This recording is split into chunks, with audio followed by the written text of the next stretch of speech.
This is Theodorus Rex. Going to do a quick track by track while I sip on some whiskey. Never hurts, right? And this time we've got Kiss Alive and Iron Maiden Live After Death. Now these albums are 10 years apart, 75 versus 85. But both had a significant impact on my upbringing. And I really like both of these albums. And while I listen to one more than the other, I kind of think one might win over the other. Anyway, let's get to it. First, let me just say that Adrian Smith and Dave Murray, I really respect as guitar players. You got Steve Harris on bass. You've got Bruce Dickinson, a terrific vocalist, and Nico McBrain on drums. And on Kiss, you've got the four, like the Beatles, sort of, dare I say it. But they were great musicians at one time. They were Ace Frehley, Peter Criss, that drum solo on 1,000 Years. They brought it to the house. They were more than just a look, you might say. Anyway, let's get on with the track by track. Track 1, Deuce versus Aces High. The Iron Maiden album starts out with Churchill, we will fight on the hills, we will fight in the landing grounds, whatever he says, but it's famous and it's quite inspiring. We will never surrender. And Aces High is about going to war and being a pilot, and it paints lyrically it paints quite a picture, and I think it's just a terrific way to start a show, and it has a lot of energy, a fast tempo, a lot of moving bar chords there, terrific guitar solos. And Deuce, I think is another good song, it's one of Kiss's stronger songs, but Iron Maiden takes this one, track 1. Track 2, Strutter versus 2 Minutes to Midnight. I had this one in the Strutter column until I re-listened to Live After Death in preparation for this, and then clearly, in my mind, 2 Minutes to Midnight is a superior song. Strutter is funky, and I think it's a great song, and I liked even the version that they did pre-Kiss in the Wicked Lester album that was before I returned to Strutter. It was another song, and it was even more interesting back then, I think.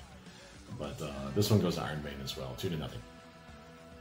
Track 3, Got to Choose versus The Trooper. Now, The Trooper is one of the best songs on the album, and Got to Choose is, in my opinion, one of the worst songs on Alive. I'm just not into that. Ooh, got to choose. I never really responded to that song in 3-4 decades. Just nothing's changed. So Iron Maiden starting strong, 3 in a row, 3-0. Track 4, Hotter Than Hell versus Revelations. Now, I would like the lyrics of Hotter Than Hell. I like the idea that it's hotter than hell because he's trying to score on a married woman, and he finds out, in the third verse that she's married, and hotter than hell. Good tune. I like it. I like what Ace really does in that song too. And Revelations is a typical Iron Maiden song, but doesn't hold any real weight to me, so Kiss scores its first point. Track 5, Firehouse versus Flight of Icarus. Now, Firehouse, I've never been too into. I think it's a filler song, and Flight of the Icarus I feel the same way about it, really. But if I had to choose, I'm going with Iron Maiden on this one. So there you have it. Track 6, Rhyme of the Ancient Mariner versus Nothing to Lose. And Nothing to Lose, it's got that catchy little hook chorus, but and it's a typical Target Mass Appeal rock and roll song. But Rhyme of the Ancient Mariner is epic. A lot of moving parts in that song. You've got the middle section. Just very original song, and Iron Maiden easily takes this one. Man, Iron Maiden's killing it. And I did not expect that. I expected neck and neck, to be honest.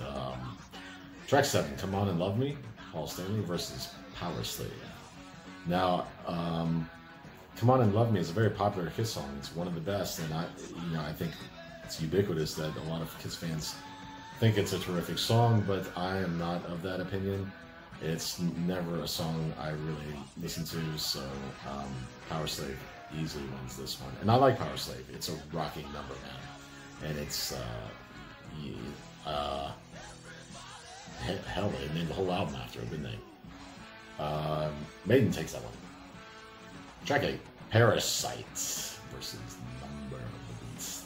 This might surprise a lot of people too. This might be unpopular, but I'm going with Parasite on this one. I think this is an Ace Frehley song, and it's really rocking. It was from the Hotter Than Hell album, and it's I think Ace should have sang it, or maybe even Peter Criss, but terrific song.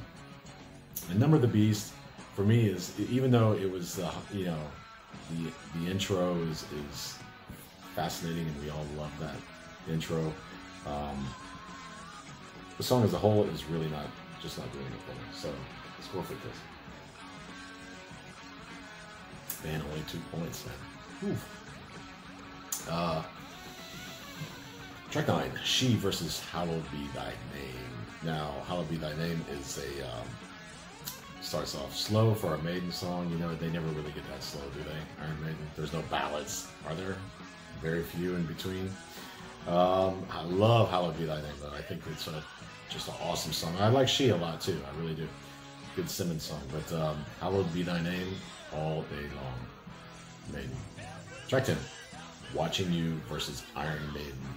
Now, Watching You is one of my favorite Kiss songs, and it's probably arguably maybe my favorite song on the album.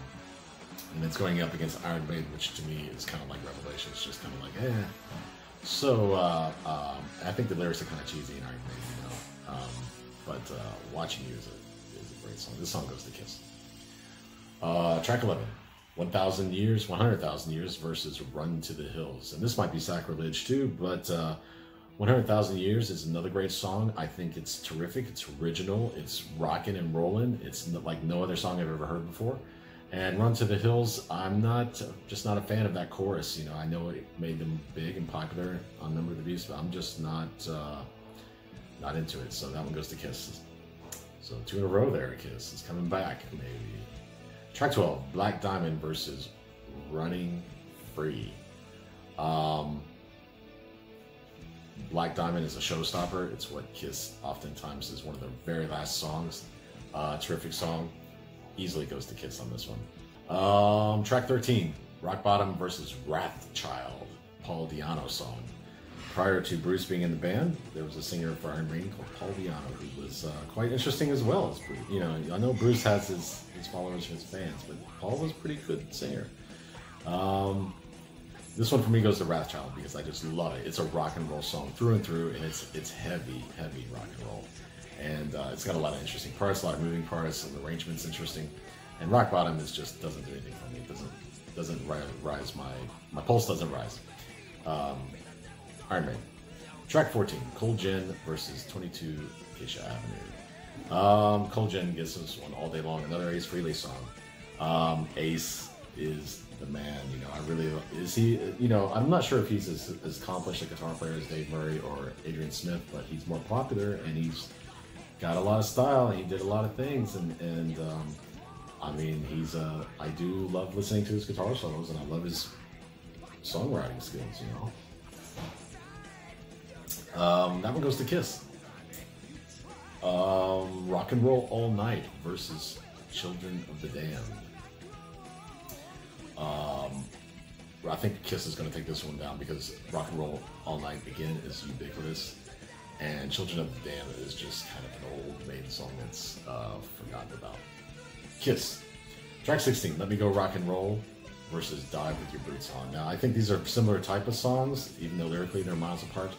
But Rock and Roll All Night, Let Me Go Rock and Roll has never been a favorite of mine. I've never liked it. This one easily is in the Maiden column. Track 17. There is no track 17 for Kiss. And it's Phantom of the Opera from Maiden, so they get that one by default. And we have a clear winner. And it wasn't who I really thought would win, to be honest. And it's a dramatic win, is it not? Maiden. So,